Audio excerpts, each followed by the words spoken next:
Senate Committee Room, A305.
Be sure to stay connected with live sessions, catch up on past meetings, and explore our full archives anytime on the Senate of Virginia's YouTube channel.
This is the Senate of Virginia, Richmond, Virginia.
Senate Committee Room, A305.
This is the Senate of Virginia, Richmond, Virginia.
Senate Committee Room, A305.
Be sure to stay connected with live sessions, catch up on past meetings, and explore our full archives anytime on the Senate of Virginia's YouTube channel.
This is the Senate of Virginia, Richmond, Virginia.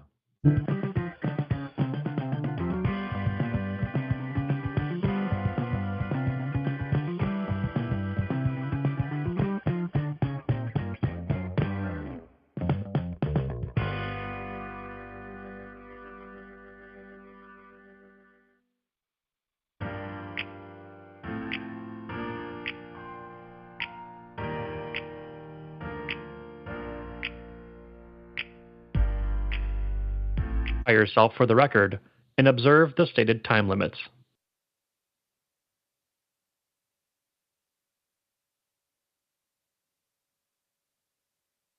Good afternoon.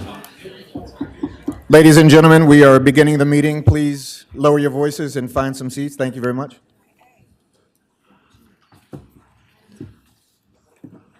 Well, all right. Mr. Clerk, our first order of business, if you would, is to open the roll for attendance.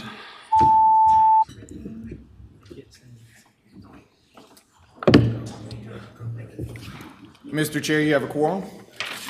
Thank you so much, MJ. All right. The first order of business today, we have a new member, and she is going to introduce herself and tell all of you here from her city who the most famous and effective senator who was born in Alexandria, who her favorite senator is who fit that description. So with that, Senator Bennett Parker.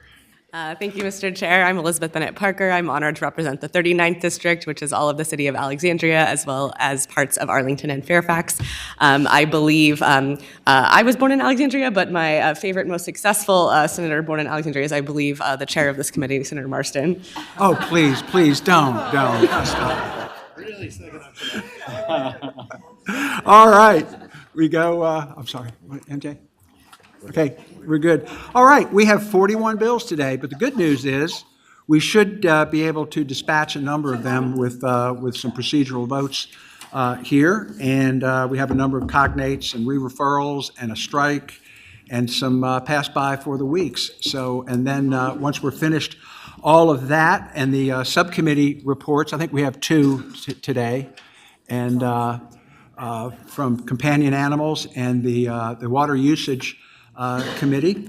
And so the first thing, I need a motion to strike HB 1152, Delegate Hodges' bill. So could I have such a motion? We have a motion and a second to strike House Bill 1152. Could you open the roll, please?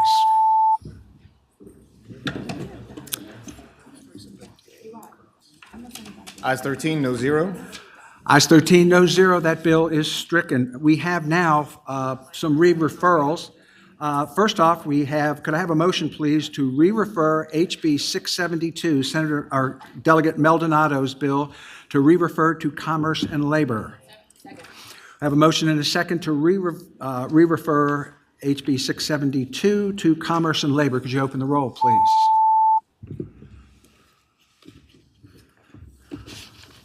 Ayes 13, no zero. Ayes 13, no zero. Next up, we have Senator Cohen's HB 1287, which is a re-referral to Education and Health, and that one will have to go to Finance. So, but first, let's send it to Education and Health. Can I have a motion, please? Second. Have a motion and a second to re-refer to Education and Health. Could we open the roll, please?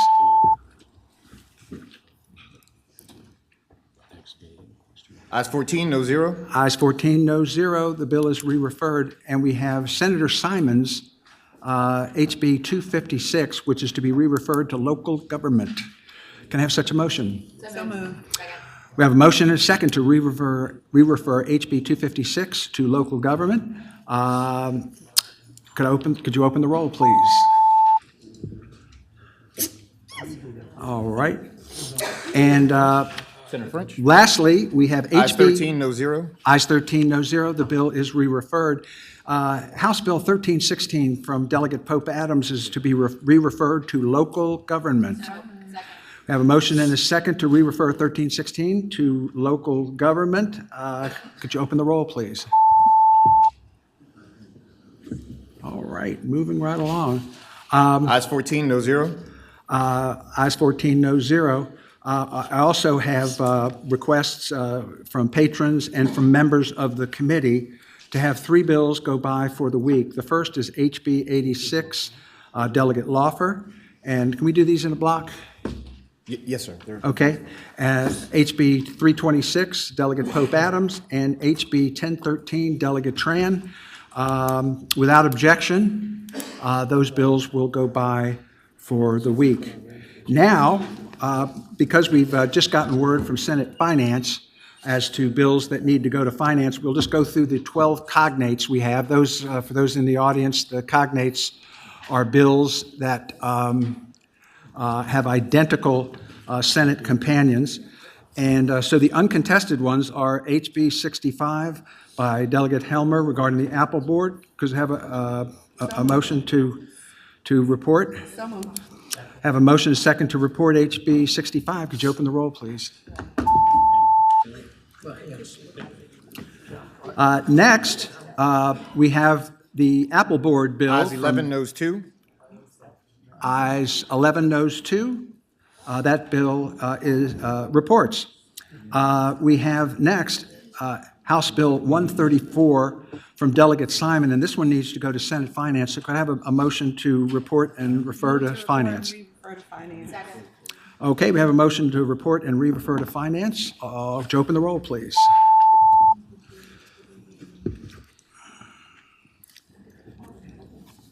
Ayes 13, no zero. Ayes 13, no zero. That bill reports. We have HB 322 from Delegate Glass, and that is an identical bill on the uncontested docket. So that is also to go to Senate Finance. Could we have a motion to report and re-refer?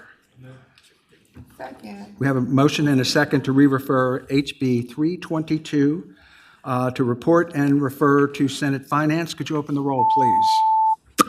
Boom. All right. Ayes Senate bill. 14, no zero. Ayes 14, no zero. The bill reports and is referred on to Senate Finance. HB 487. Can we have a motion to report and refer to Senate Finance? To report and refer to Senate Finance. Second. We have a motion and a second to report House Bill 487 and refer to Senate Finance. All in favor, record your vote. Ayes 14, no zero. Ayes 14, noes 0. Next, we have House Bill 710 from Delegate Pence. It's an identical bill to a Senate bill. Can I have a motion to report that bill? Second. We have a motion and a second to report HB 710. Could you open the roll, please?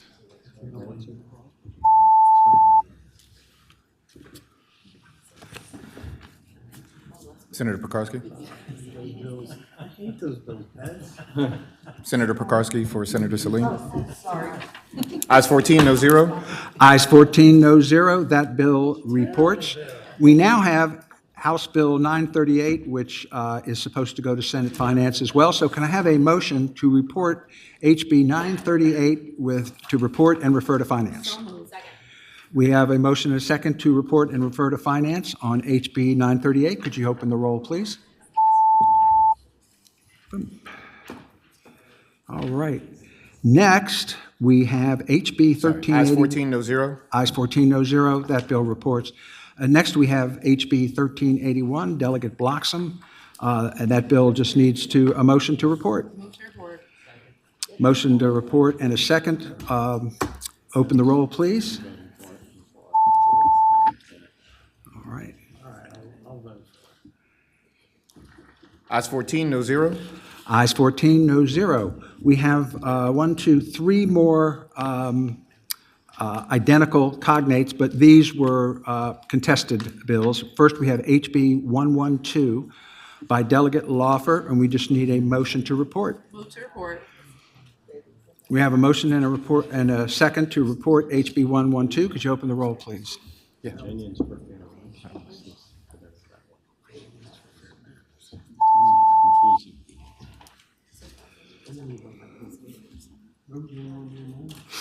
Ayes 12, noes 2. Ayes 12, noes 2. That bill reports. Next, we have House Bill 397, Delegate Herring, and we just need a motion to report that bill. Move to report.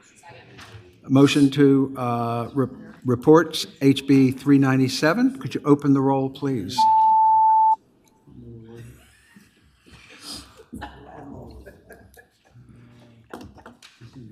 Ayes 8, no 6. Ayes 8, no 6. That bill reports. And lastly, we have House Bill 508, Delegate McAuliffe, and we just need a motion on that bill. So moved. Second. To report, I hope. Sorry. There we go. All right. We have a motion to report HB 508. Could you? Mr. Chair, Yes. oh, I'm sorry, I've got the wrong bill. That's fine. Okay. We're on 508. Okay. I thought we were on 500. 508 is before us with a motion and a second to report. Could you open the roll, please?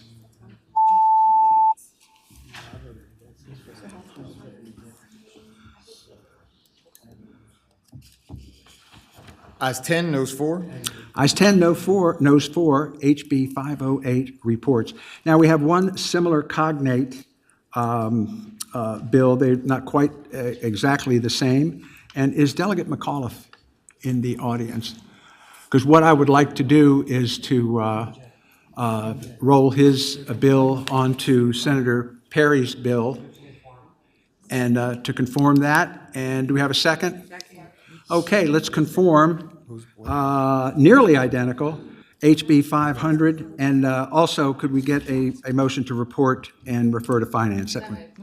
We have a motion and a second to refer that now bill that's been joined at the hip with Senator Perry's, and to send that to finance. Could you open the roll, please? Yes, sir. 1 second. The motion to report and refer? Yes. Did they pass this up? No.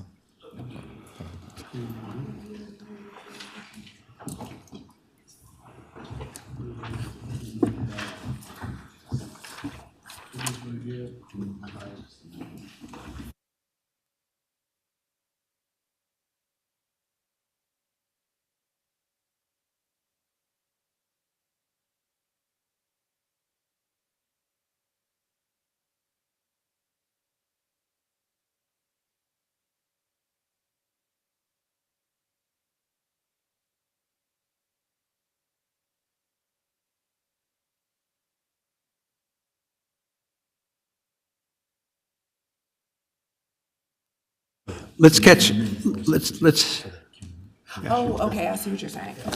We have to Okay. move this. Okay, she made the motion to move to conform, but we have to move the substitute first. So move the substitute. we have a motion and a second to move the substitute. All in favor? Aye. Aye. Opposed? Okay, the substitute, the bill as substituted is before us. We have a motion to conform Yes, second. and report to finance. Got that, MJ? The motion is to report with the substitute and refer to finance. Yes, sir. Yes, second. Got 'em. All right, could you open the roll, please?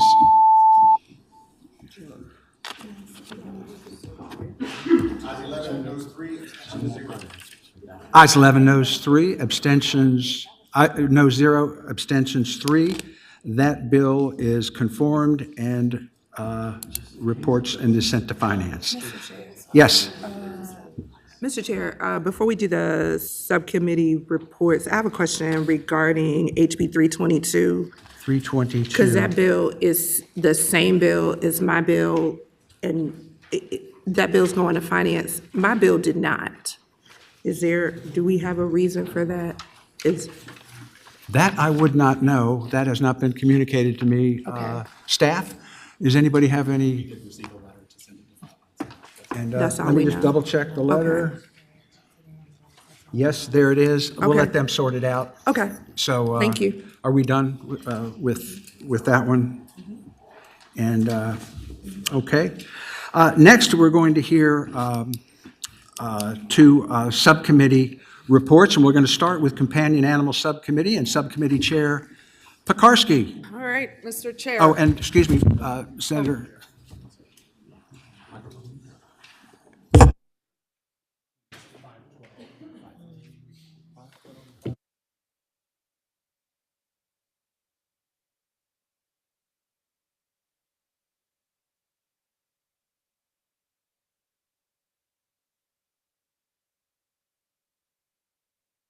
Who are identical. We have Senate Bill, which one? 512. Do I have a motion on 512? move to report. We have a motion and a second to report HB 512. Would you open the roll, please?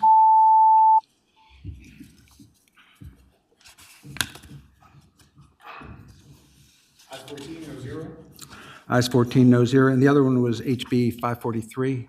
Okay, if we could have a motion on 543, does not need to go to finance. You have a second? Second. We have a motion and a second to report 583, House Bill 583. Could you open the roll, please? 543, excuse me. Could you open the roll, please?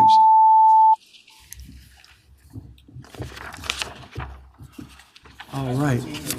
Okay, we're going to be hearing some subcommittee reports, and it is the practice here in the Senate that the chair will describe the bill, make a motion on the bill. There will not be testimony from the bill. However, if a member of the committee wishes to ask a question or clarify something, that is certainly acceptable. So with that, Senator Pekarsky, Companion Animal Subcommittee report. Floor is yours. Thank you, Mr. Chair. First up, we have HB 1016 by Delegate Tran. This bill would require the Virginia Cooperative Extension Service to create a list of common households that are toxic to cats and dogs no later than November 1st, 2026, and to update such list at least every 4 years thereafter. The bill requires the Department of Ag and Consumer Services to make such list publicly available on its website. The subcommittee recommended reporting the bill by a vote of 2-0 and 1 abstention. And with that, I move to report. You have a second? Second. Are there any questions? Oh, and we're sending it to, re-referring to finance. Okay. Yes, sorry. Finance. Okay, any questions from the committee? Would you open the roll, please? Motion is to report and refer to finance.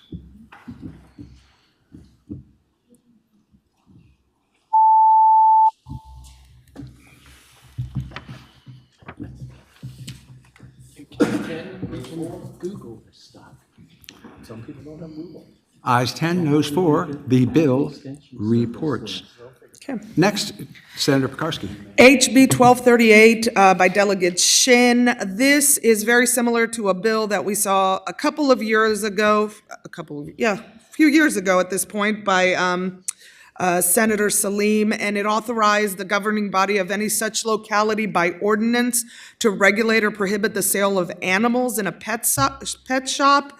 And it included provisions for special licensing, inspections, reporting, restrictions, or prohibitions on the sale of certain types of animals. It would say that the provisions of the bill would not become effective until or would have to be reenacted in 2027 session of the General Assembly. And the subcommittee discussed the fairly recent changes that have been made and the reporting and monitoring that is happening of pet shops right now by VDAX. And we decided that we would recommend continuing the bill to 2027 from a letter. And a letter from the chair would be sent to VDAX to try to get some data around what is happening and how many citations are being given out, and just an update on what is going on with the monitoring. So with that, I make that motion. You have a second. Second. We have a motion and a second to carry the bill over with a letter to VDAX. Mr. Chair. Yes. Senator Stanley. Thank you. Speak to the motion. Senator Stanley, you have the floor. Mr. Chairman, I'm a little concerned because I think this is a reasonable bill, especially for the localities to be able to, when there's a pet shop in their locality, to regulate them by ordinance, to put certain guidelines, restrictions, whatever it may be, to make sure that the consumer at the local level is going to absolutely have the ability to know that when they buy something, that they're buying a quality product. And I say this only because, you know, I had a bill this year earlier which was just simply to ban puppy mill puppies, those that had fallen into what we determined to be a puppy mill, violations of the USDA codes and where they may come from, to ban the sale of those dogs at these pet shops. And the one large advocate against that bill, which would be a common sense bill based on the fact that I get many calls from owners who buy those dogs. They go in the malls, they can't resist, they buy a dog way overpriced, they finance it. The dog has a congenital condition. They don't have the finances and the wherewithal to pay for the fix. So they either put the dog in a pound or they put the dog down. And what we're seeing was a simple bill that would have said, look, buy from a reputable breeder, but these pet shops refused to do that and killed that bill. And there are many broken hearts of many children, boys and girls, who have had to go through this many times. This is not an anomaly, but it happens a lot. So giving one layer of protection to the consumer by having the locality regulate, and it does also say prohibit, but regulate these pet shops, I don't think is an onerous task. And I think, quite frankly, it ensures that the consumer is protected by the government, because that's one of our jobs. And we're not talking about, you know, a car, but even then we regulate them.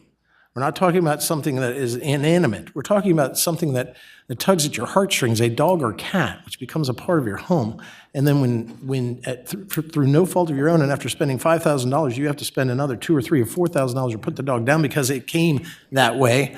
I think it is upon us to make sure that that does not happen. And I trust our local governments to do that. So I'm against this motion to carry over, even with a letter. I think this is good common sense legislation, and it should move forward. Thank you, Mr. Thank Chair. you, Senator Stanley.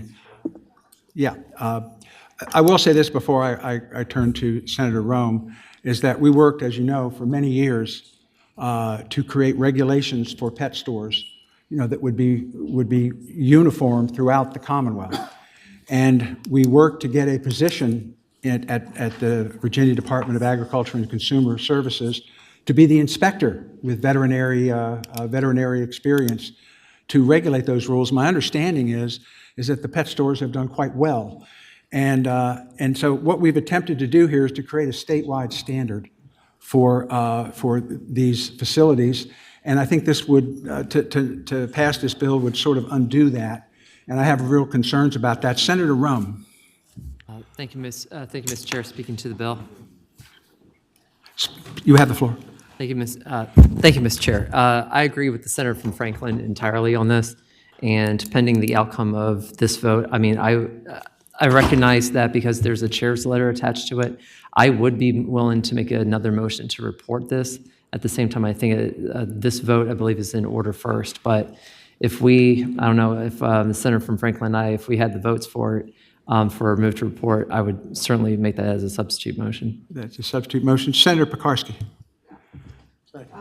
Thank you. So something I will say that came up in subcommittee is that currently localities in code have the ability to shut down or take care of pet stores that are, doing things that are illegal, mistreating pets, et cetera, et cetera.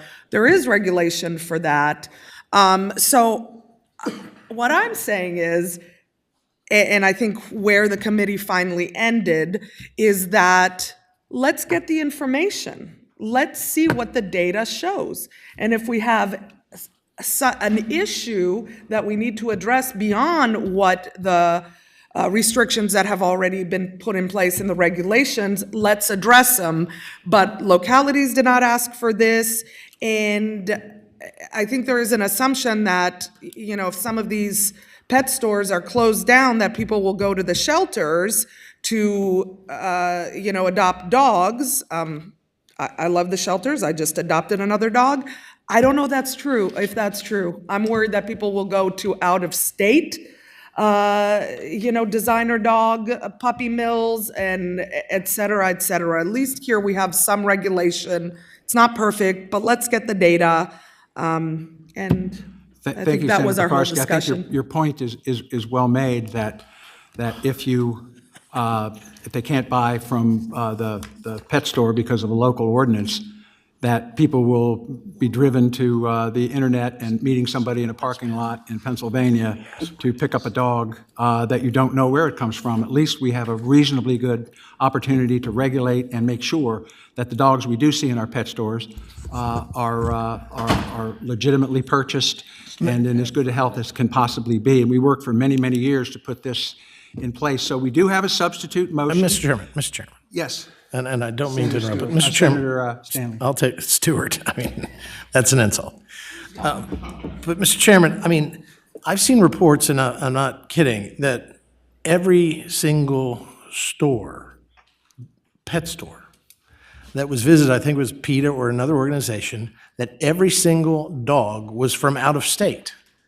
And Mr. Chairman, we have, speaking to the motion, we have some very good breeders in state. We have some very good releasing agencies that take care of these dogs and try to find them permanent homes.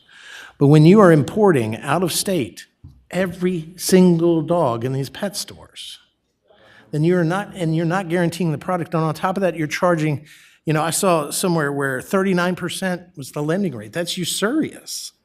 So if I'm going to pay 39% and sometimes 100%, these lending companies that are lending for the purchase of these dogs, and so you're paying $5,000 for a $2,000 dog by the end, we should have yes, your state layer of guidelines is great, but the locals should be able to determine for themselves what's best for their community, especially when it comes to something as emotional as a companion animal. Thank you, Mr. Chairman. It's Yes, Senator Rome. Thank you, Mr. Chair. Parliamentary inquiry would be, if I have made the motion report, if the senator from Franklin seconds that motion, and we have the report, or then the motion goes forward, if the motion report fails, would someone be able to have voted on the prevailing side to bring the bill back and then do the continue to 2027 with the chair's letter in order to ensure that a letter got out, one way or the other? The primary motion would take over and we would have another vote. Okay, thank you, Mr. Chair. Well, with that, So, substitute motion is moved to report. If you would like to stick with Senator Pekarsky's recommendation that the bill be carried over and sent with a letter, you would vote red on this. There's a substitute motion on the floor. Well, excuse me, if you wish to report the bill just report the bill on local priority over, I guess, our state system. Vote green. So the bill is before us. Could you open the roll, please, to report?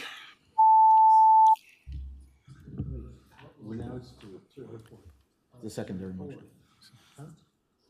Reporting is the secondary motion, so this is to report.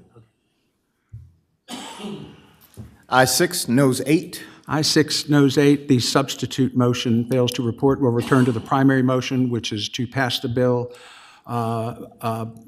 till next year, to continue it till next year with a letter to VDAX. That's the primary motion. Now it's back before us. Could you open the roll, please? Patrons here, you know the patrons here, right? Ayes 11, noes 3. Ayes 11, noes 3. The bill is carried over and with a letter to VDAX. And thank you so much, Senator Pekarsky, for your More. Oh, you got one more. That's right. Yeah, Okay. the best is saved for last. All right. All righty. HB 1396 by Delegate Martinez.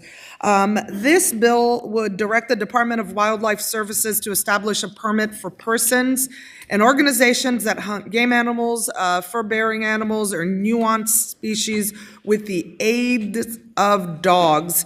And it would make it unlawful for any person to release a dog to hunt, pursue, or chase those species on any tract of real property, or engage in hunting for any game animal, fur-bearing animal, or other nuanced species with the aid of a dog, unless such person has been issued a permit to hunt by the department.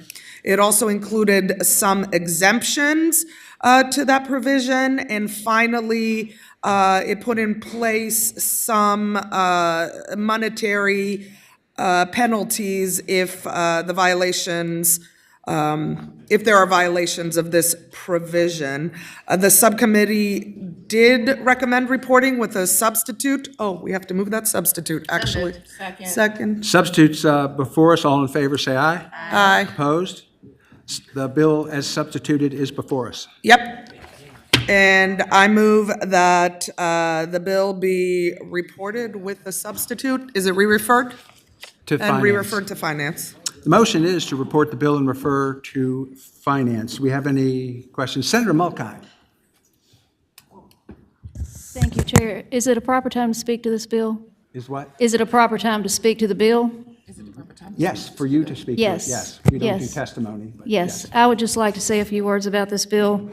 I know that it's a horse that's been beaten many times, no pun intended. But I live in an area of Virginia where this sport is my grandchildren's whole entire life. They live to hunt with their beloved dogs that they take care of 12 months a year, treat them like their babies. It is a tradition that goes back as far as I know of. And you have a few bad actors in this sport, and I recognize that. And, but there are so many that this is the heritage of their being. They have, you know, grandfathers teach grandsons, fathers teach sons. It's a bonding experience. It's just a way of life. And daughters. Yes, I have one granddaughter out of 7 grandchildren, and she also does hunt occasionally when I'm not stealing her away. But you know, to start taking away from this traditional sport and this heritage of rural parts of Virginia is just would be a tragedy. And this is just the first you know, step in that direction. And I hope that everyone will understand that our rural areas struggle continuously, and to take away a sport that is so important to us, and just the first step in taking that away would just be detrimental. And I know I've gotten texts from my little grandsons, 12-year-old grandsons today that say, you know, Gran, please fight for us and what we love. So I hope that the committee will see to defeat this bill. Thank you. Thank you, Senator Pekarsky. And while I appreciate that, I have 2 concerns. One, the bill really is just all about getting permission to have your hounds go on someone's property. You still have the right to retrieve. And the issue here is, again, my concern is that the tensions are going up and the confrontations between landowners and hound hunters are getting serious. Some physical altercations, difficulty, and all this bill does is require permission, and it has a fee to be a deerhound hunter to help DWR with enforcement. Senator Obenshain, you have? Opposed to it? Opposed to? Okay. The bill is before us. I think we've had a motion and a second on the bill, have we not? All right, we have a motion and a second to report the bill. Would you open the roll, please?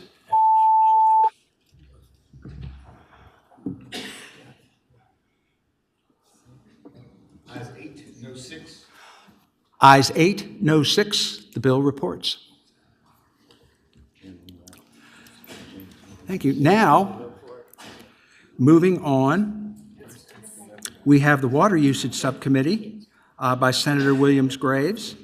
And let's see, Senator Williams-Graves, let me turn it over to you. And the motion on some of these bills will involve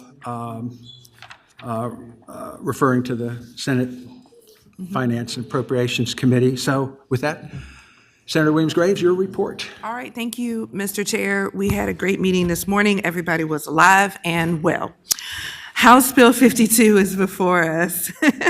House Bill 52 by Delegate Bloxham provides that beginning December 1st, 2027, it is a policy of the Commonwealth to promote the beneficial use of dredged material as defined in the bill, and the Marine Resources Commission shall require the beneficial use of dredged material unless such use is not suitable based on criteria developed by the Commission. The bill also adds the sites of projects that are consistent with the financial use of dredged material to the sites that are given priority consideration for the disposal of that portion of dredged material determined to be suitable for such use by the Secretary of Natural and Historic Resources.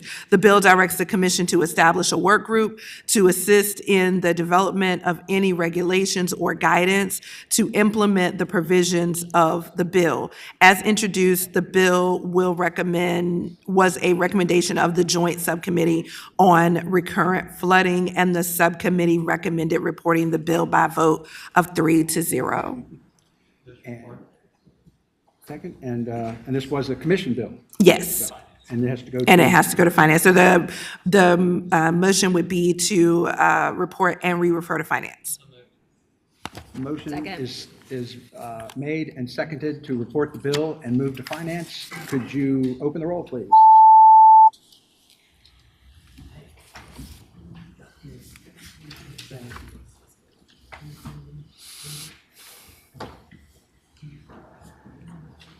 Ayes 13, no 0. Ayes 13, no zero. The bill reports. Senator Williams-Graves, your next bill, please. Thank you. House Bill 521 by Delegate Hernandez, who happens to be one of my favorite Norfolk delegates. He has the Marine Resources Commission Powers and Duties Wetlands Work Group report. This bill requires the Marine Resources Commission to ensure that in promulgating minimum standards for protection and conservation of wetlands, no net loss of existing wetland acreage and function is achieved. And there is a substitute that we need to move. We have a motion on the substitute. So moved. Do I have a second? Second. We have a motion and a second on the substitute. All in favor, say aye. Aye. Opposed? The substitute is before us. All right. The bill requires permits for the use and development of wetlands to contain requirements for compensating impacts on wetlands sufficient to achieve no net loss of existing wetland acreage and function. The bill also directs the Secretary of Natural and Historic Resources to convene a stakeholder work group to address mitigation requirements for tidal, non-vegetated wetlands, and directs the work group to submit a report of its findings and recommendations to the chairs of the House Committee on Agriculture, Chesapeake, and Natural Resources, and the Senate Committee on Agriculture, Conservation, and Natural Resources, no later than July 1, 2027. The subcommittee recommended reporting the substitute by a vote of 3-0, and I ask for a motion to do the same. We have a motion and a second. Any questions from the committee? All right, the bill is before us, and it is to be, this one does not need to go to finance. So this is a motion to report. Could you open the roll, please?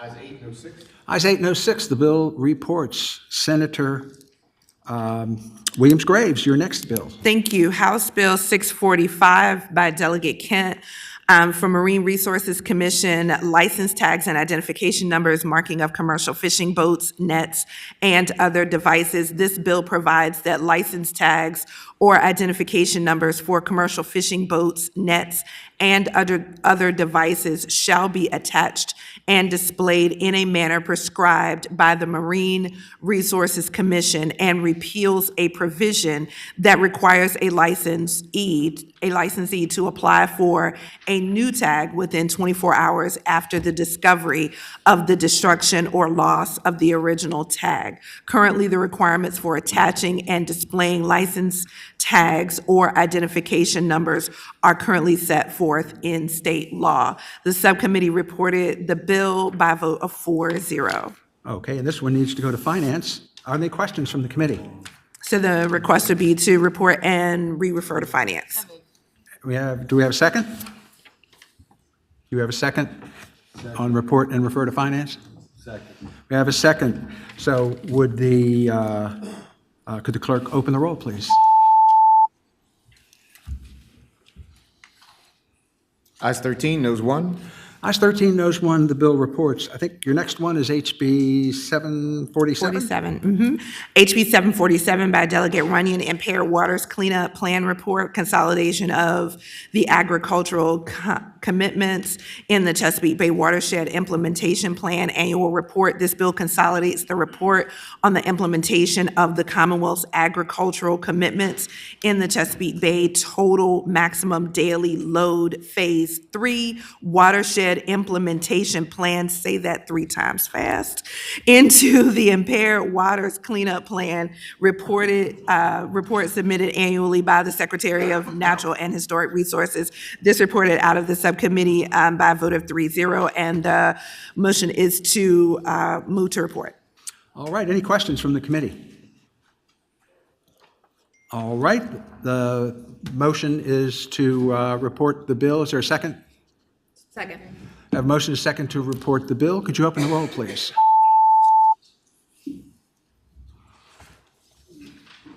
Ayes 14, no 0. Ayes 14, no 0. That bill reports. Next, I think you're next to last coming up. We have HB 1013. 1013. Did that? HB 1013 passed by for the day? Yes, I All believe right. so. So the motion is to pass by for the day? Yes, that. It's already- we it's already did done. that. Okay, great. Yes, ma'am. All right. And then, so then we have HB 1072. HB 1072, go ahead. By Delegate Laffer, this bill it requires a local authority to test and monitor land application of sewage sludge within its political boundaries. It allows a locality to provide for testing and monitoring of, I'm hooked on phonics, but I can't say all this. I think it's PFAS, right? Okay. As defined in relevant law, and the land application of sewage sludge within its political boundaries using an applicable test method established by the U.S. Environmental Protection Agency. The bill prohibits any expenses from such testing and monitoring from being eligible for reimbursement from the Sludge Management Fund. It passed out of subcommittee with a vote of 3-0. And do we have a motion on the bill? And then second? re-refer to finance. And refer to, a motion to report and refer to finance. Any questions from the committee? Second. All right, the bill as is before us, and the motion is to report and refer to finance. Could we open the roll, please?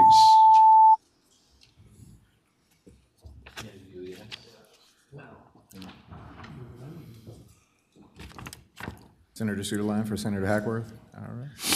Ayes 9, noes 5. Ayes 9, noes 5, and the bill reports. And your final bill, I believe, is 1350? HB 1350, the final bill to report out of our subcommittee by Delegate Kent. The Department of Environmental Quality, Special Orders, Virginia Erosion and Sediment Control Program civil penalties.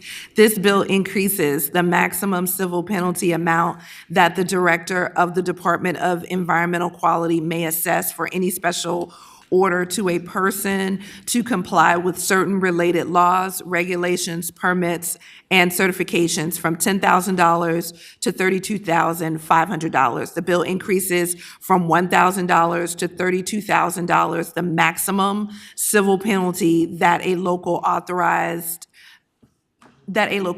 authorized to administer a Virginia erosion and settlement control program is able to collect for any one violation of certain regulations, orders, ordinances, program provisions, conditions of land disturbance approvals, and provisions of law.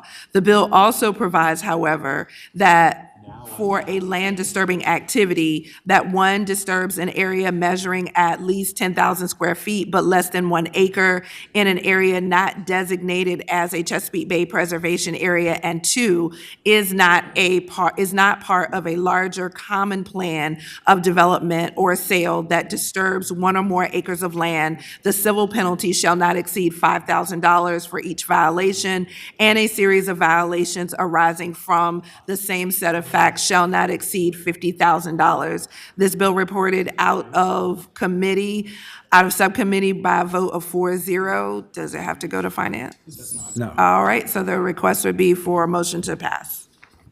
You have a motion to report? You have a motion to report and a second? Any questions? All right, the bill is before us. There was a substitute on this one? No. Okay, the bill is before us. Could you open the roll, please?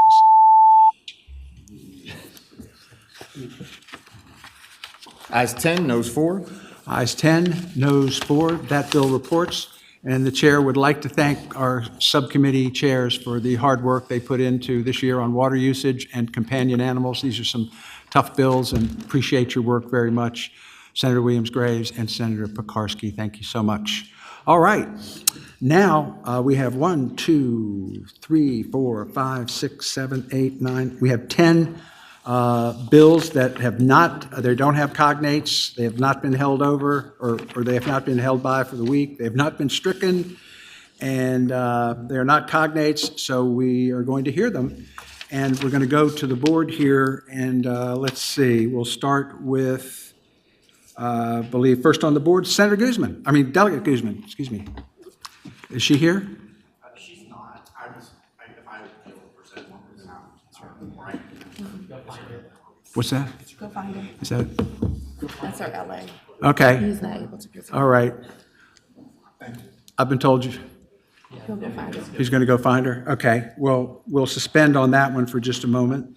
And next, we have on the list my good friend Delegate Henson. Is he here? Yes, there he is. Senators, I have House Bill 714 that has a technical amendment. You have a, A technical amendment. okay, we have a motion and a second to adopt the amendment. All in favor, say aye. Aye. Opposed, no? All right, tell us about the bill as amended. So I think what had happened was when it went to courts of justice, they did not move that amendment over. It was technical in nature by the Department of Conservation and Recreation. It was a technical amendment in nature that they needed to fix. So I can forward it. And on the bill itself, could you tell us? Yes. But on the bill itself, it exchanged a small portion of land at Leesville State Park with the Newport News Homeowner Association. Basically, we're trying to resolve an erosion issue. So the Newport News Owners Association owns 3.5 acres of common area directly adjacent to Leesville State Park. So because of the slope failures, the HOA and Department of Conservation and Recreation came up with this idea to exchange a piece of parcel in order to address the erosion issue. Could we suspend for just 1 moment, please? Excuse us, Senator Henson.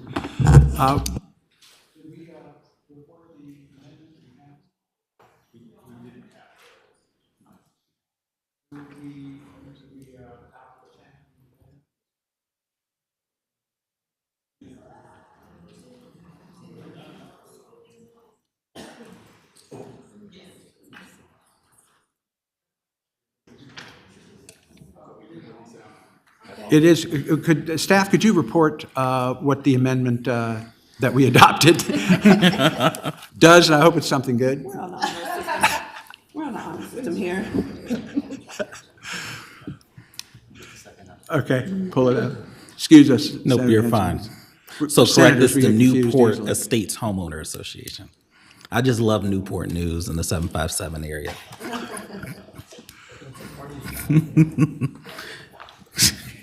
We love each other.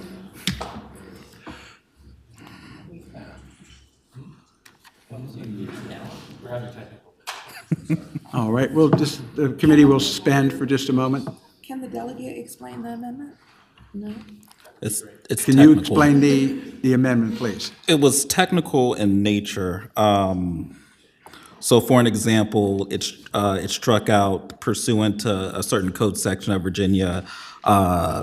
Additionally, the association, it's just really technical. I can't really speak on it. DLS addressed it. So the governor's Department of Conservation and Recreation and DLS worked on it together. And I said, okay, cool. So it's who works on the bill? Correct. So it was me, the Newport Homeowners Associations, but when we passed the bill, the Department of Conservation and Recreations, they realized that there were certain technical wording that needed to be adjusted, so they offered an amendment and I accepted it. Okay. Yeah. Well, we've adopted that amendment, and does that cover it? So, for you, Mr. Chair, I Nathan? do now have both the substitute and the introduced bill up.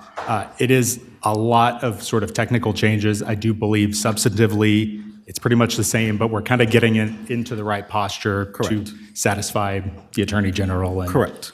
Yeah. So you're saying the bill is just posturing? It is in the.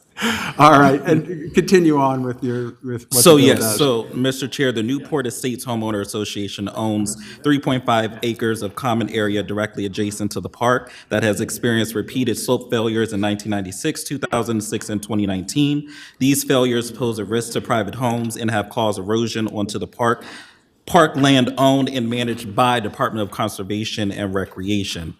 So this bill is practical. This bill allows for a small unused section of the park land less than 5 acres to be conveyed so that the HOA can safely address the erosion issue.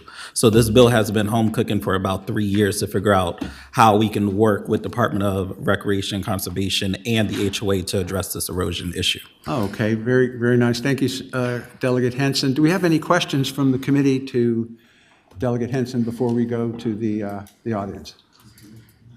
All right, is there anyone in the audience here to speak against this bill? If anyone online would like to speak in opposition to the bill, please raise your hand electronically now. We have no opposition. That's a good start. Is there anyone here who is in support of the bill? If Seems anyone like it online might be is in good support shape. of the bill, please raise your hand electronically now. Anyone in the audience in support of the bill, raise your hand. Move to report as amended. The motion is to report as amended. Is there a second? Second. The motion to report as amended is before us. Would you open the roll, please?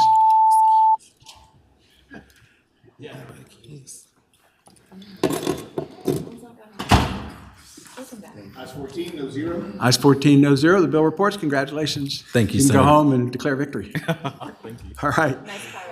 Senator Delegate Guzman's not here yet. Next, we have Delegate Kimberly Pope Adams. Is she here? Not yet? Okay. Delegate Christian Runyon. Is he here? All right, moving our way down. Is Delegate Carnegie here? Oh, okay. We get no respect over here. Could we have Delegate Schmidt? Is he here? All right. Thank you, Mr. Chair, members of the committee. I have before you House Bill 1475. Turn your attention to 1475. Is there a substitute or any amendments, Delegate? No. No. This is probably the coolest bill you will hear all year. What this does is this directs the Department of Conservation to establish the Virginia Fungi Task Force. This is the mushroom bill, and I have smarter people than me here to speak if there are technical questions about the task force. But to give you a little bit of background, fungi, of course, are some of the most important and overlooked organisms in Virginia. And so what we're trying to do is make sure that when we're establishing policy based on economic, environmental, invasive species, all that kind of stuff, that fungi are included in that calculus to determine what the best policy is. Fungi are an entire kingdom. It'd be like leaving out plants or animals when we're trying to make policy that impacts not only the environment, water, forests, agriculture, you name it. Fungi are everywhere. They're all around us. And so we think that establishing the task force will allow, as the bill says, it will allow for all these different stakeholders and all these different really smart people to come together and start to consider what are the best policies around it. So, All right. questions? Are there any questions from the committee? Any fungi fans here that want to? Puns, jokes? Ooh. Yeah, only in committee. Any questions from the committee on this? Is there anyone in the audience here to speak against this fungus bill? If anyone online would like to speak in opposition, please raise your hand electronically now. All right, everybody, are there people here in favor of the bill? If anyone online would like to speak in support of the bill, please raise your hand electronically now. Do they grow fungi in the Chesapeake Bay? No, sir. Mr. Chairman, members of the committee, Jay Ford with the Bay Foundation. That's a great question, though. We can use mushrooms in both soil health and in their role in keeping our forests healthy to protect the Chesapeake Bay, so their relationship is very closely linked. I think the delegate did a great job explaining what this, where this bill's coming from.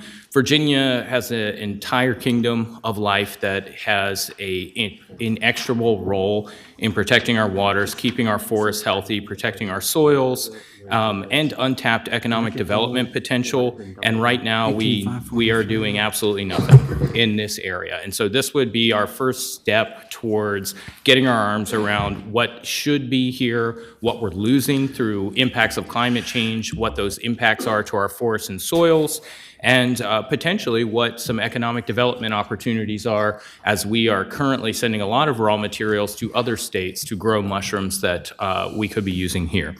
So for all those reasons, we hope you'll support this bill, and I think we have some other folks Mr. Chairman, as well. Mr. Chairman, question of the witness. Senator Stanley. Mr. Chairman, I'd ask the gentleman, does he know why young mushrooms behave so well? Mr. Chairman, Senator Stanley, I do not. Mr. Chairman, I'd answer the gentleman by saying because they don't want to get in truffle. Okay. Thank you, Mr. Chairman. Senator Stanley, you are no longer on the committee. Mr. Chairman, we have something in common now. Very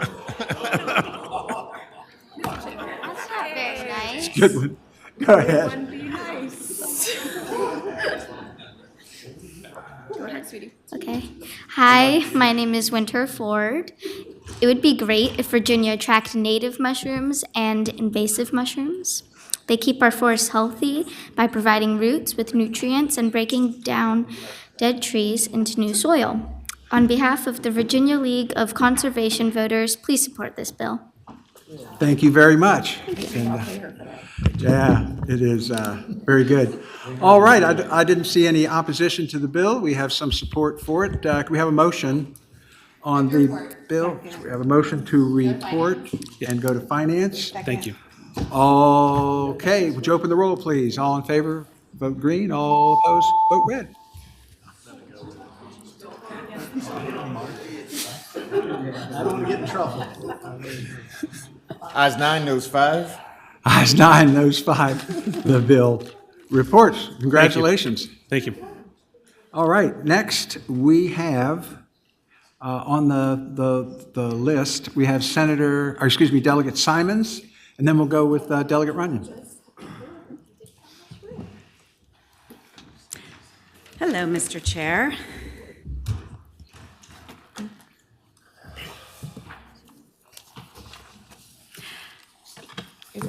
All right, do we have a sub? Do we have?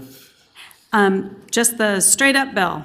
Straight up bill, Yep. I like it. Okay, tell us all about Senate Bill House Bill 1465. This bill directs the Virginia Marine Products Board to add a full-time position focused on identifying grants and other funding opportunities to support the marketing and production of blue catfish in the Commonwealth. Blue catfish are an invasive species causing a crisis in the Chesapeake Bay by eating up to 60 million pounds of our valuable seafood a day, including oysters, clams, crabs, and rockfish. We know catfish are plentiful and they are delicious, but the seafood industry needs help developing production facilities and creating a market for blue catfish as a seafood product. Essentially, this bill will help us create a market for blue catfish so we can eat our way out of this crisis. This bill was a recent recommendation of the Blue Catfish Work Group, and I'm happy to answer any questions. Thank you, Delegate Simons. I do have a question for you. So is the goal here to get this whole blue catfish population into a balance with the rest of Mother Nature, or is it designed to get rid of entirely? Are we creating an industry that we want to go away? So back, I believe in the 70s, we introduced blue catfish thinking that they would only stay in fresh water, but they've moved into brackish and saltwater. They are invasive. So this is an attempt to get their population under control through more commercial means. So trying to fish our way out of this crisis, and mostly it would be in James River, Chesapeake Bay, and our major rivers, not up kind of more toward Richmond area. Very good, thank you. Any other questions from the committee on this catfish bill?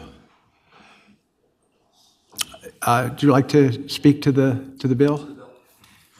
If anyone online would like to speak to the bill, please raise your hand electronically Chris? now. Go ahead. Good afternoon, Mr. Chairman, members of the committee. Chris Moore, Chesapeake Bay Foundation. I want to thank Delegate Simons for bringing this bill. As he mentioned, this is the outcropping of a work group that met for about 18 months to try to better find ways to market blue catfish. This is one of the primary recommendations that we had as part of this. As she mentioned, blue catfish have created a number of problems for us, not only in Chesapeake Bay, but in our Western Shore and Eastern Shore rivers as well.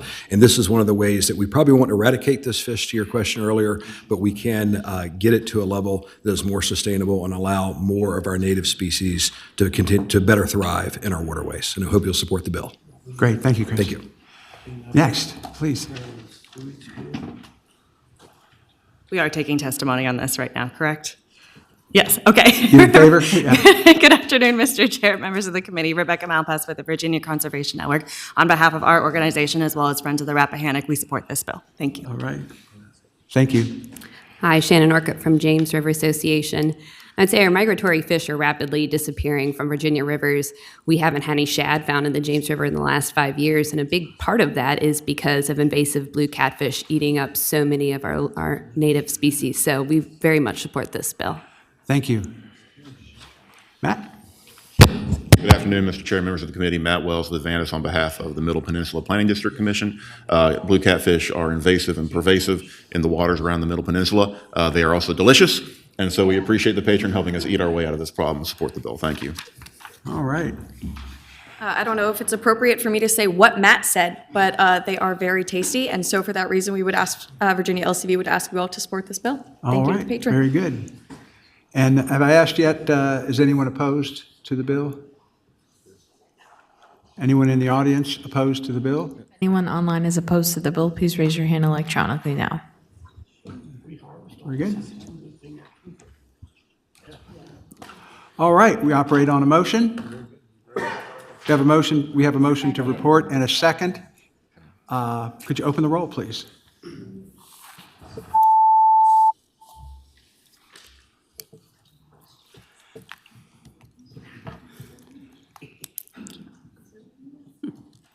Ayes 14, no zero. Ayes 14, no zero. The bill reports. Congratulations to Delegate Simons. Next up, we have Delegate Runyon. Thank you, Mr. Chair. Thank you so much. So let's see, this is House Bill 759? Yes, sir. All right. So welcome, or good afternoon, members of the committee and Mr. Chair. This bill is really straightforward and simple. We've got a wildlife management area out in Highland County, and someone purchased some adjacent land to it. Historically, there had been folks traveling across this to both get to the wildlife center or the wildlife resource area and also the private land. This creates the appropriate appurtenance and non-exclusive easement on a 50-foot wide right-of-way, so moving forward, everything will be correct. Happy to answer any questions. Are there any questions from the committee to Delegate Runyon? We do have Peace in the Valley. So yeah, a Peace in the Valley bill. Yes, sir. Who lives in that valley? Well, I don't think anybody lives there but the deer and the bear and no blue catfish. No blue catfish. All right. Is there anyone in the audience or online opposed to this bill? If anyone online is opposed to the bill, please raise your hand electronically now. Right. Is there anyone in the audience in favor of this bill? If anyone online is in support of the bill, please raise your hand electronically now. Second. I have a motion and a second to report the bill. Just open the roll, please.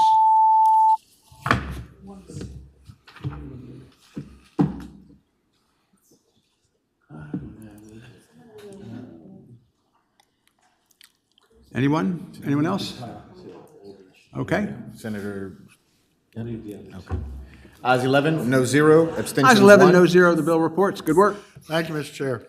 All right. Next up, let's see. I believe we don't have. I've got. Delegate Kent, are you present? Please come on up.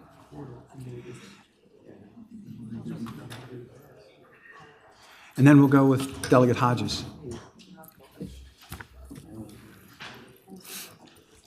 Hi there, Mr. Chair. How are you doing? Tell us all about your bill. Yes, sir. You probably know about this bill a lot because we've had this come up in committee for many years in different forms or fashions. But basically what this bill seeks to do is, we understand 10 years ago, 15 years ago, there were not a lot of accredited land trusts in Virginia. That's different today. We're very blessed that we do have a lot of accredited land trust. However, we still have a lot of burdens to the process. And so this bill really seeks to eliminate the burdens when folks are trying to get their land into conservation easement by removing the exact requirement of a co-holder. And instead, we say that as long as the co-holder is an accredited land trust, that you can use that as your co-hold in a conservation easement, thus by protecting working lands and protecting more farmland for folks that want to put their land into easement, by reducing the burden of there really aren't enough co-holders to go around anymore. And folks are having to get soil and water conservation districts or other third parties to try to co-hold land, and this would solve a couple of problems. And so we worked a lot with folks in order to make sure we were narrowing this down while also solving a problem with our conservation easements and land trust. All right. Thank you. Are there questions from the committee for Delegate Kent? Is there anyone in the audience wishing to speak in opposition to the bill? If anyone online is opposed to the bill, please raise your hand electronically now. Is there anyone here to speak in favor of the bill? If anyone online is in support of the bill, please raise your hand electronically now. All right. You've got fans. Mr. Chairman, members of the committee, as Delegate Kent said, this bill has come up before, thanks to the chairman. I'm Heather Richards with the Conservation Fund, and we are supportive of this bill. It will be very important to helping more farmers get access to Virginia Land Conservation Foundation money by allowing accredited land trusts to hold easements solely on their own without having to find a public body co-holder for that work. So we support the bill and encourage you to pass this. Thank you. All right. Next. Good afternoon, Michaela Rieserman with the Nature Conservancy, and we support this bill. Thank you. Thank you. Good afternoon, Rebecca Malpass with the Virginia Conservation Network, and we support this bill. Sorry. Good afternoon. Bay Foundation supports this bill as well. We got a joke. No. You got something. Martha Moore, Virginia Farm Bureau, we support the bill. All right. We had no opposition. We've got lots of support here, and I would say to the committee that Delegate Kent went to Randolph-Macon College, so highly qualified. Go Yellow Jackets. In this area. Go. Randolph-Macon? Yes. Hampden City. Oh. Yeah, it is. You may have trouble with that vote, but. Just abstain. All right. Do we operate on a motion? Do we have one? Big report. Second. We have a motion, a second to report the bill. Don't believe it needs to go to finance. So would you open the roll, please? Oh, man. There he goes. Thank you, Chair, Committee. Yeah. It's a rivalry. Go Yellow Jackets. Ayes 14, no zero. Ayes 14, no zero. The bill reports. Delegate Wiebert, you ready? Oh, excuse me. I said Senator Hodges first. I'm sorry. Then you're next, Michael. Thank you. Delegate Hodges. Richard Stewart of the show one day. Thank you, Mr. Chairman. Just don't call me what my wife calls me. Thank you. Mr. Chairman, members of the committee have HB 1110, more blue catfish. And just before I really start the bill, a couple things about the blue catfish.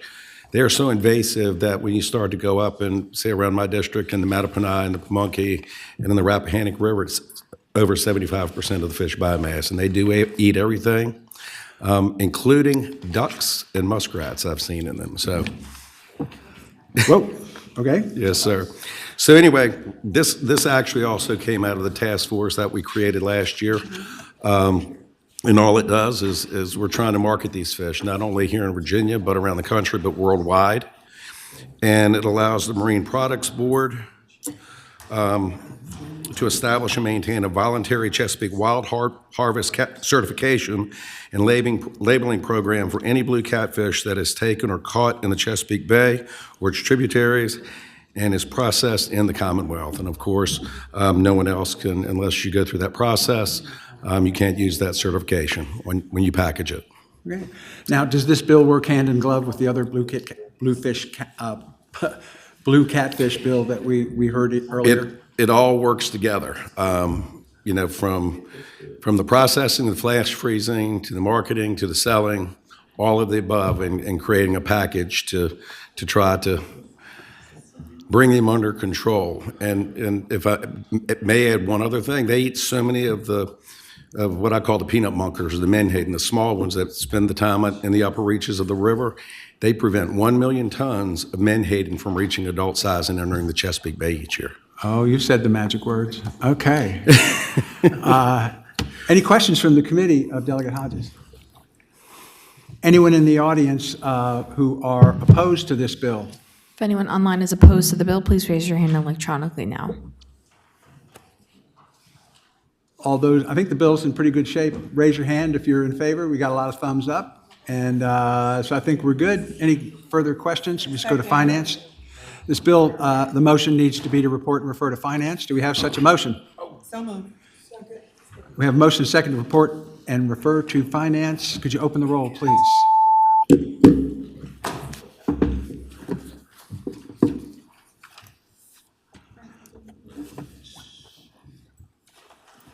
Ayes 14, no zero. Ayes 14, no zero. The bill reports. Delegate Weaver. Thank you, Mr. Chairman.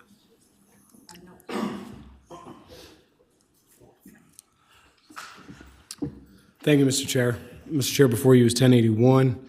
What this does, this proposed legislation would amend the power and duties of the Office of Working Lands to, basically, it adds a new section. The section would establish the Office of Working Lands as the trustee to receive and administer the in lieu fees collected in the Permit by Rule program for small renewable energy.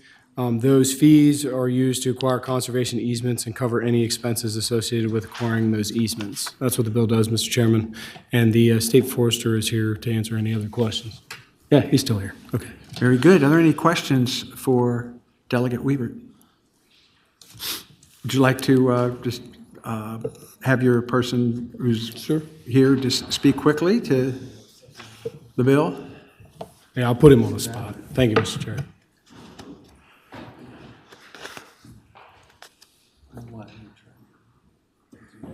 Good afternoon, Senator and members of the dais. How are you?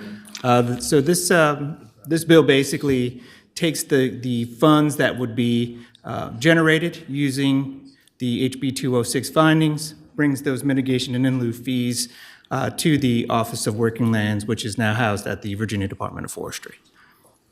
All right, very good. Do we have any questions for Delegate Weaver and his expert? Okay, is there anyone in the audience opposed to the bill? If anyone online is opposed to the bill, please raise your hand electronically now. Is there anyone in the audience in favor of the bill? If anyone online is in support of the bill, please raise your hand The Farm electronically Bureau's now. on board. We've got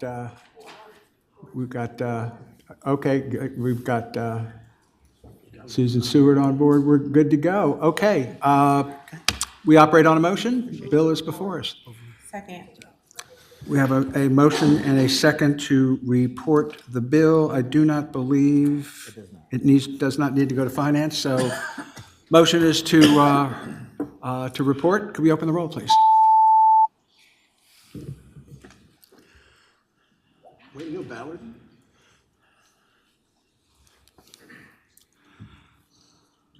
Ayes 14, no zero. Ayes 14, no zero. The bill reports. Thank you, Thank Mr. you, Chair. Delegate Weaver. We have 3 bills left. Delegate Siebold, Delegate Askew, and Delegate Guzman each have bills. Is anybody here representing? Askew's here. Oh, he's here. Good. Good. Thank you. He was last on the list here. Don't blame us. We were ready to have you. We were ready for it. All right. It's a pleasure to be Delegate here. Askew, what do you got for us? Yes, Mr. Chair, I have a substitute. I have a substitute. We have a motion and a second to address the substitute. All in favor, say aye. Aye. All opposed? Delegate Askew. Tell us what you got here. Mr. Chair, yes, sir. The substitute simply adds an additional member from industry, which is subject to the Commission's authority, which is on line 52 of the bill. But ultimately, the bill creates a Habitat Policy Oversight Committee within the VMRC to provide science-based guidance on habitat policy and mitigation, aligning permitting decisions with Virginia's coastal resilience and Chesapeake Bay goals. That's pretty much the bill. I have a couple folks, if they would like to speak to it as well. There we are. Do we have questions for Delegate Askew? Any questions from down here? Is there anyone in opposition to the bill? If anyone online is opposed to the bill, please raise your hand electronically now.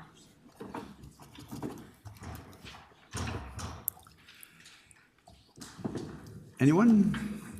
Anyone here in favor of the bill? If anyone online is in support of the bill, please raise your hand electronically Give now. us, just give us the thumbs up. I think we're good to go. Can I have a motion on the bill? Move to report. Second. Motion is to report, and we have a second? As amended. Is that a substitute or an amendment? It's a substitute. Okay. Motion to report the substitute. I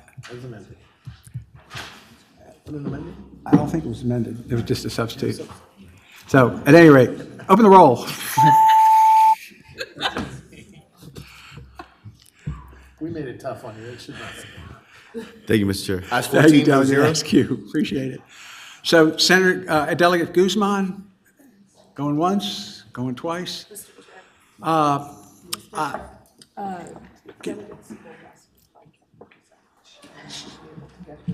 Okay, let's, Senator Pekarsky has agreed to present Delegate Siebold's bill.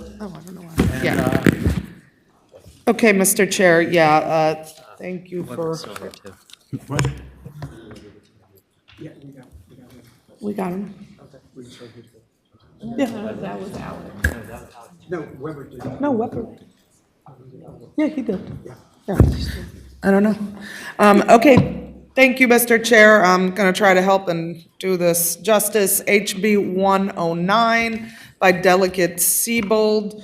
Under current law, VDAX designates a certain invasive species as noxious weeds, allowing for control and regulation on sale and transport.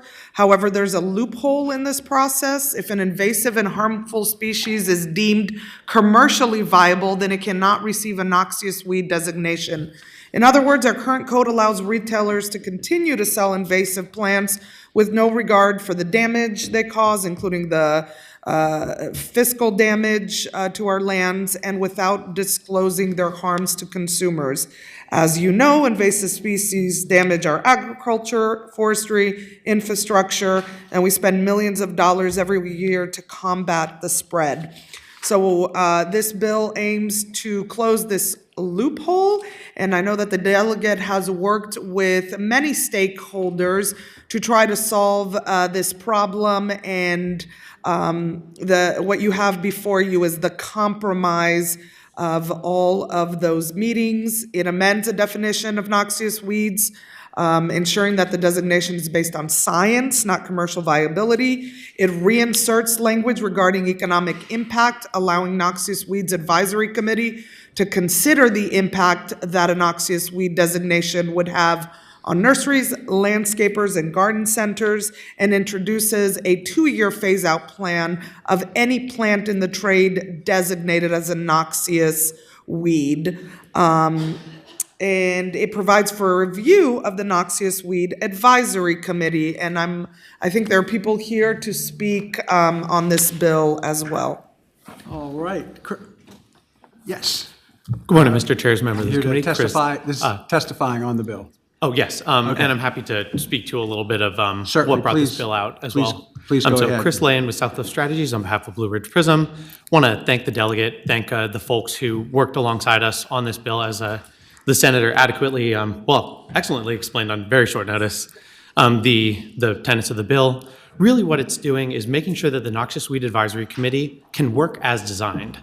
So this, by removing the commercial viability language, it makes it clear that we're doing a cost-benefit analysis of the impact on the industry against the impact to parks, natural areas, local governments, et cetera. And to ensure that that the committee is able to do its work effectively, we accepted a recommendation of the Agribusiness Council to do a review of the committee to make sure that it will be able to adequately discharge its duties. The phase out that we have actually is a graduated one. So it's going to be a 2-year phase out for your grasses, for your shrubs, it's going to be 4, and for trees up to 7. What this means is that if the tree that you're growing, say it's a Bradford pear, turns out to be something that's accepted as a noxious weed because of its impact to agriculture or to preserve land, you would have that 7 years to make sure that anything that's in your current inventory would be able to be offloaded. Because of this work with the various stakeholders, we're happy to have several other folks in support, and I'm going to go ahead and turn it over the mic to them. Happy to be here for any technical questions you may have. Others in support? And could you ask online if there's anyone?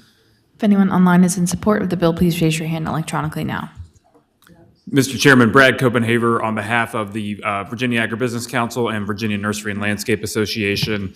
Just a little bit of context and history on this. You may remember in 2016 was when this language originally went into the code, seeking to kind of implement this process for Noxious Weeds Advisory Committee and kind of how we look at those species. We, as the nursery industry, want to be partners in this discussion at the table, understand that the current process is not working, and we really appreciate the compromise that we've come up with on this and look forward to continuing to be a partner. So thank you. Great. Could you just step up, tell us who you're with and that you support? Mr. Chairman, Jay Ford with the Bay Foundation. We support this legislation. Thank you.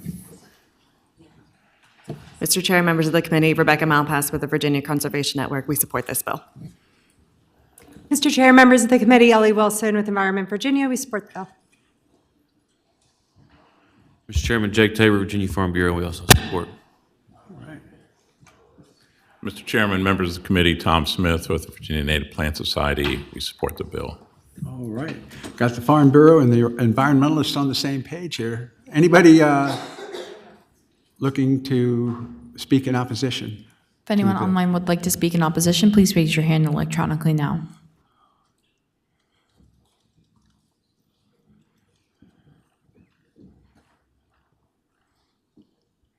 It's tough being a noxious weed. You don't get any support. All right, we operate on a motion. Move to report, second. We have a motion and a second to report the bill. Could you open the roll, please?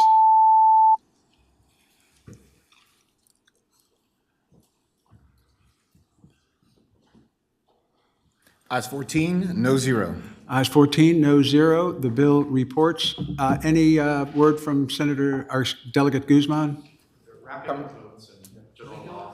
Should we take that by for the week? What's that? Certainly. We're at ease for just a moment.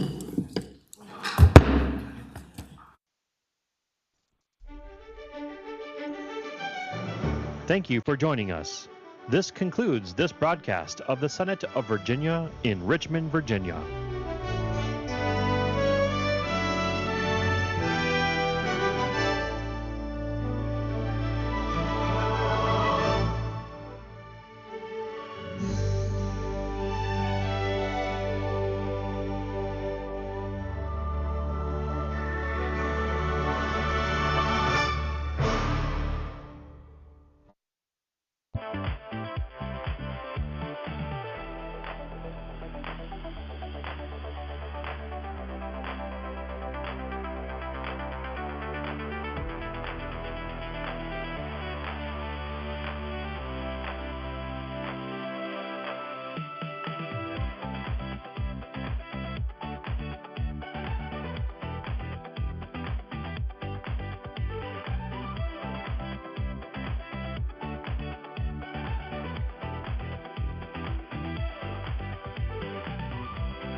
This is the Senate of Virginia, Richmond, Virginia.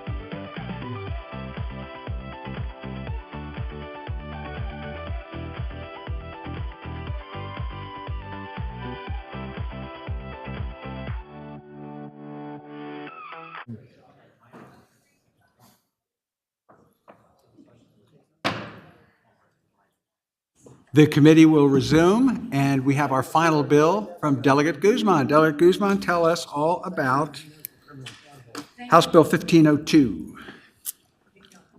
Thank you, Mr. Chairman, members of the committee.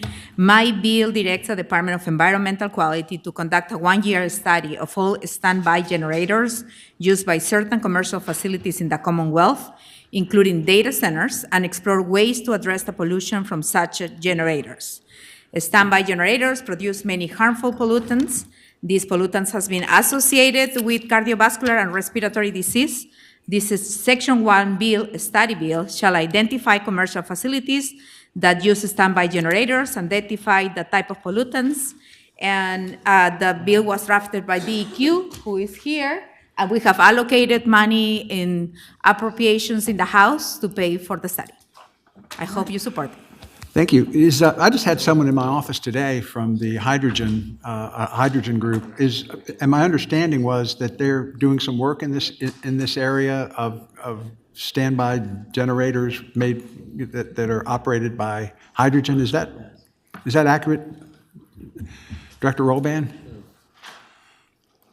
Chairman Marston and fellow members of the committee. Yes, hydrogen has been used for engines for at least 3 decades, or might be 4 or 5 now, and the output is much better for the environment typically because you're getting water, but it's not.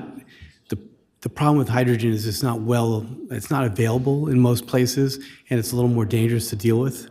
But they've been experimenting with cars. Actually, now Alexandria, about 20 years ago, they were fueling some cars with hydrogen for the capital. My understanding is one of the issues with it is that it sort of starts with a perhaps fossil fuel beginning to create that hydrogen. Is that? Well, there's green hydrogen.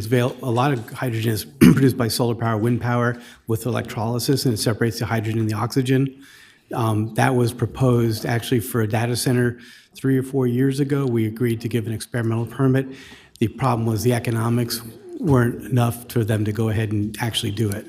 Yeah. Would this bill be able to take a look at that and see what the status is? We weren't prepared to, but we could. I mean, it'd be a very simple analysis. Yeah, if that would complete the picture or whatever, just to have information, whether it's good, bad, indifferent, what problems it has. I mean, right now, I think it was identifying, looking at existing air permit facilities. Yeah, okay. But I'm not objecting to anything. All right. Any questions for the director or for Delegate Guzman from the committee? Senator Rome. Thank you, Mr. Chair. A question for Director Rolban.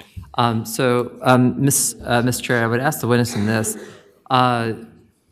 We have my bill SB 336, which was amended into a study regarding the generators.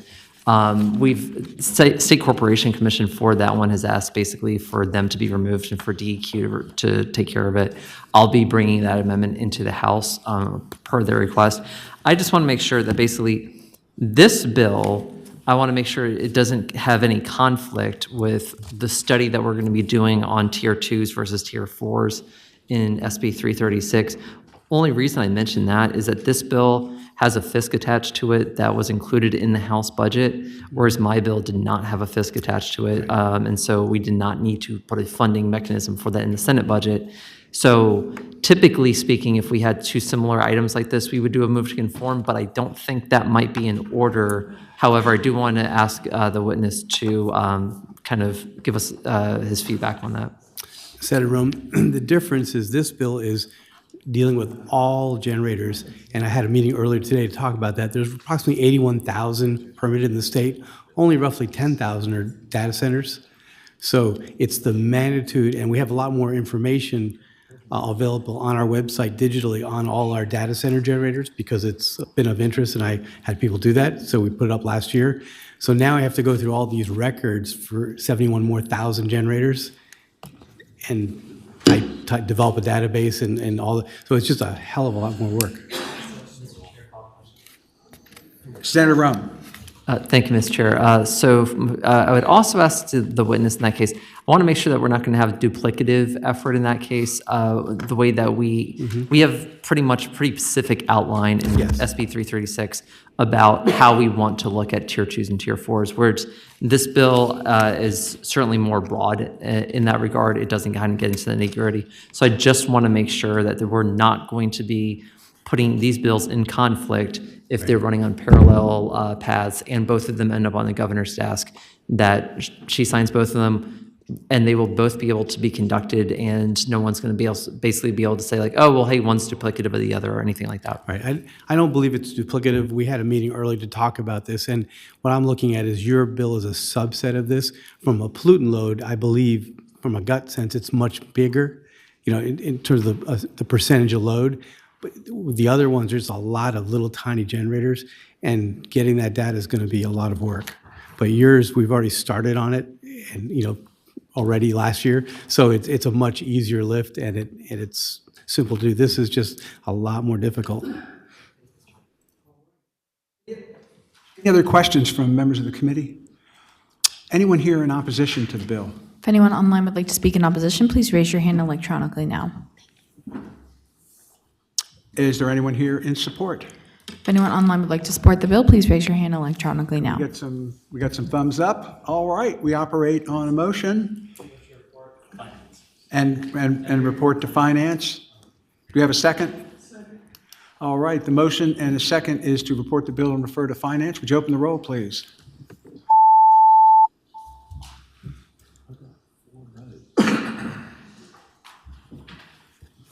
Ayes 8, no 6. Ayes 8, no 6. The bill reports. Congratulations, Delegate Guzman. And next week, we'll have about Thank you, 16 Mr. Chairman. bills to finish up with. And so your bill reports 8-6. And I think that is a wrap. Thank you all very much. You shall rise.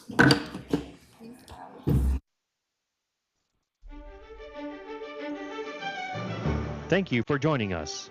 This concludes